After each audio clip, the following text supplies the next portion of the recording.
I've been asked about what materials do you start off with when you're considering rendering a project, and my answer to that is maybe avoid buying big sets of things because they often contain very bright colours that you're probably not going to use. So the best approach is to maybe go to your nearest art supply shop and buy some neutrals. Now there's a hell of a lot here. You don't have to go that far, but start off small. Buy some neutral markers, ones that represent materials such as wood and stone and glass, and even some colours that would be useful in rendering light and shade. So you can see here I have a range of brownish markers here that would represent wood. And I'm going to start off with this one. This is a Winsor & Newton Pro marker. They're fairly common. There's various ranges and brands. There's a Copic marker here. I'd also use these, and these are some Design Works markers. These ones I've got online. They're also absolutely fine. So let's just start off with this one, Winsor & Newton, and this is a Sandstone. And you can see the mark it makes. So it's very good for rendering your wooden floor. So I get a range of these, maybe 2 or 3 of these. And you can see it has a fat side to it, so you can block in large areas with that, and it has a finer side to it to layer in the detail. That's your Sandstone mark. I'm just going to put that one back. So let's have a look at the Copic marker. Now this one, Caribe Cocoa it's called. So it's a darker brown, but it has the same very fine nib and thicker nib here. And you can see that also makes a pretty good mark. Now this one's kind of running out, but sometimes that gives a little bit of interest too. So if they're running out, I think you can get refills for these ones too. So ask in your shop and they'll tell you what's available to you and what you can do to keep your markers rejuvenated. So that's giving an interesting mark, if only because it's running out. Okay. Now the next colour I'd recommend is maybe a series of greys, and greys come in cool grey, warm grey, blue grey, ice grey. There's various. But these ones here now, this is a cool grey 2, and it's one of the Winsor & Newton Pro markers. And so this is the mark it makes. Oh God, again, that one's running out too. But again, gives an interesting mark. Now it looks like a kind of a marble there. So let's just have another one. This one is a cool grey 1. This one's okay. So that gives the lightest.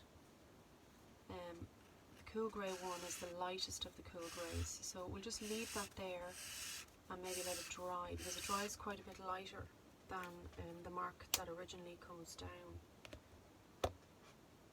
And then there's a few other colours there that are pretty good, like your Satin.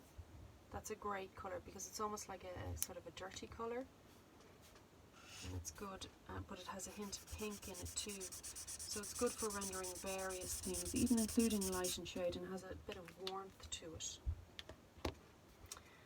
And this one is a pearl white. This is one of the ones I got online. Let's just see what mark that makes. Okay, that's very yellow. Sometimes I find as well, when you get markers online, make sure that you know what colour the marker produces, because the colour that's on the lid is often deceptive, right? That's very yellow compared to that, so just be aware of that. So, I mean, that's fine, it can be used for certain things, but it's not identical to the colour that's on the lid. You might invest in some blue greys as well, because they're very good at rendering glass. Now this is a blue grey 5, so it's quite dark. You could go for a blue grey 1 or 2 to render your glass, and that will be sufficient. And then your warm greys. So let's have a look at the warm grey here. So yeah, there's probably a hint of red in that warm grey. And again, it has the same fat nib and thin nib. Okay, so what I would say for your markers is get a range of neutrals. Maybe get 2 or 3 wood colours. Maybe choose a selection from the warm, cool and ice greys, and maybe something that might render glass, such as a blue grey or even a grey green. Now this pen here is a really interesting one, and it's Faber Castle, and and it's a white. It's almost like a Tipex pen. You probably heard me talk about this before, but this is great for applying a shine on something. And you can see it goes over the marker pretty well. Now these markers are still wet, the marker lines are still wet, so if I just go over it and let that dry and then go over it again, it will eventually build. So they sit very nicely on top of the marker lines, which is great for adding your kind of lighter details, or your dots for your lights, or the shines on metal objects.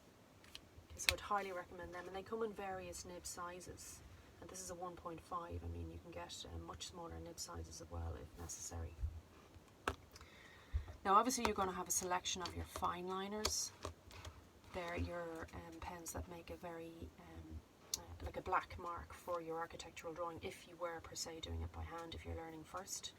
And they come in, you know, various sizes, right, ranging through from, you know, 1, 2, 3, 4, 5 to 0.1, 2, 3, 4, 5 and so on, to 0.001, 0.002, etc., whatever. So I'm just going to have a go with some of this. This is your 0.2, and you can see the line that makes. And this is a 0.4. There's often, let's have a look now, the 0.4. So you can see there's a slight difference in thickness of the lines. And what happens when you're, you know, rendering first, you might be putting in some of the detail in the wooden floor, some of the grain in the wooden floor with your fine liners first, or the veins in a marble, or the texture on a carpet or concrete or whatever it is. So they can be useful in, you know, building the drawing up by applying the texture in. Now this is a 0.8, so let's have a look at this one. Yeah, okay, so you can see the variation in the line that these give.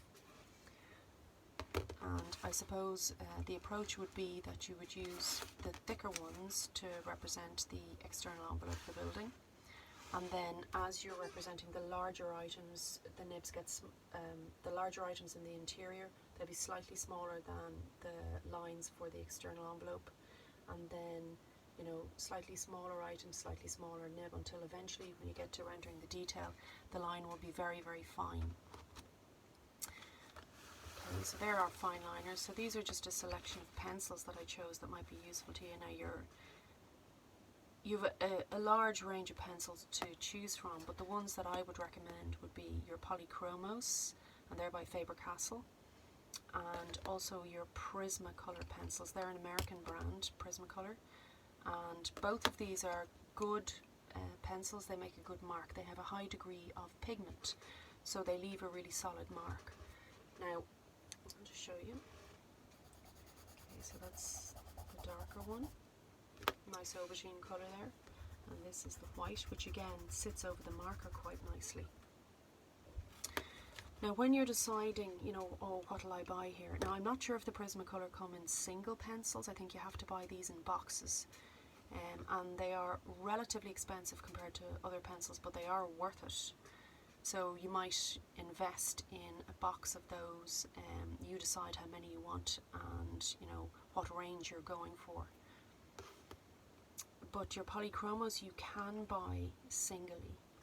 So I would recommend, similar to the markers, that you get a range of neutral colours. Like say for example, you might go for some of the browns, the darker browns, you know, to layer in a bit of wood graining, or maybe choose a range of some other colour browns as well. This is quite an orange brown, to do the same thing. And then always arm yourself with a white, or maybe a couple of greys as well. I have a nice grey colour here that is a warm grey, and usually in the pencils they have the same colour breakdown: warm grey, cool grey, ice grey, etc. And this one is a cold grey pencil here. So get a range of the greys too, and then perhaps you could choose some colours that might represent glass, like this one. This is a grey-green, which is very good for representing glass. Whoops, that just broke. Also, your light ultramarine is also very good for representing glass too, or just, you know, hitting in layers of detail. Okay, so that's really what you need. You need a selection of materials: markers, pencils and fine liners, and go for the neutral colours in the range and buy them singly where you can to get used to them.